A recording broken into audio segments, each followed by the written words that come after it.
এই কোরআনটা আল্লাহর ওয়াস্তে মৃত্যুর আগে একবার খতম দেওয়ার চেষ্টা করেন, পারবেন না ইনশাআল্লাহ।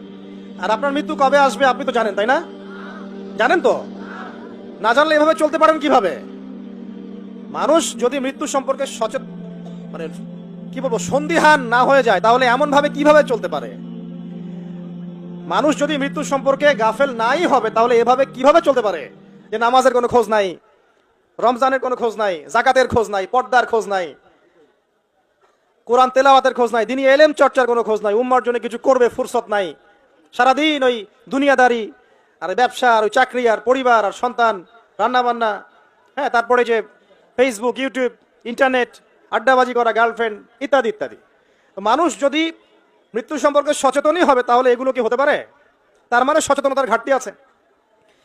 তো আল্লাহর ওয়াস্তে জীবনে একটাবার হলেও কোরআনটাকে অর্থসহ পড়ার চেষ্টা করেন ইনশাআল্লাহ। আর সামনে রমজান আসার আগেই কোরআনটাকে বিশুদ্ধ করে পড়বেন, তিলাওয়াত করা শিখবেন এবং একটা খতম দিয়ে শেষ করবেন। পারবেন? আল্লাহ পাক তৌফিক এনায়েত করুন। প্রত্যেক দিন 5টা 10টা করে পৃষ্ঠা পড়ার চেষ্টা করেন। পারা যাবে না? না, সময় কোথায় আমাদের? আমাদের সায়েন্স আছে, আর্টস পড়তে হয়, কমার্স পড়তে হয়, বিসিএস কোচিং করতে হয়, কম্পিউটার সায়েন্স পড়তে হয়, কত কি পড়তে হয়। আমাদের কি কোরআন পড়ার সময় আছে ভাই? হ্যাঁ, এগুলো শেষ করার পর যদি কোরআনে একটু সময় দেওয়া যায়, তখন 2-3 পৃষ্ঠা তাড়াতাড়ি পড়ে বন্ধ করে রেখে দেওয়া লাগে। তারপরে বের করবো কখন? ওই আব্বা মারা যাবে ওই দিন। তারপর বের করবো কখন? আব্বার 40-এর দিন, মায়ের 3 দিনের দিন, হ্যাঁ, বাপের বছরকির দিন। এইসব স্পেশাল দিনে আমরা কোরআনটাকে বের করব। যখন দেখবেন কোরআন আপনার বাসায় পড়ে আছে আর কোরআনের উপরে ধুলা জমে গেছে, তখন বুঝবেন যে আপনার কলবেও ধুলা জমে গেছে।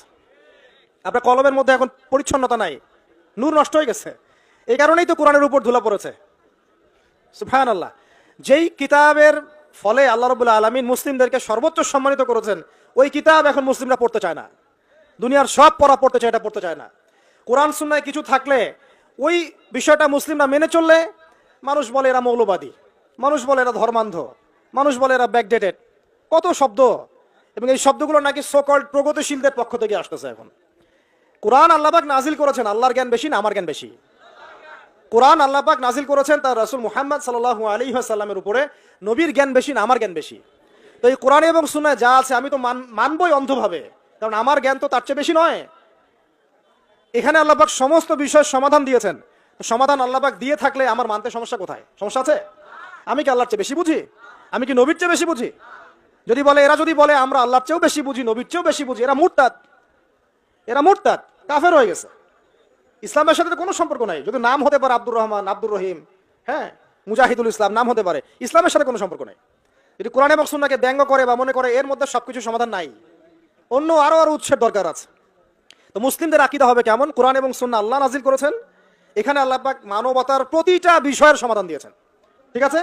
এখন এই সমাধানগুলো মেনে চলার জন্য আমাকে আগে পড়া শিখতে হবে, তারপরে আমাকে এর অর্থটা জানতে হবে, এর উপর আমল করতে হবে, কোরআনের দাওয়াত মানুষকে দিতে হবে। তখনই না ইনশাআল্লাহ একটা কোরআনিক সমাজ গড়ে উঠবে।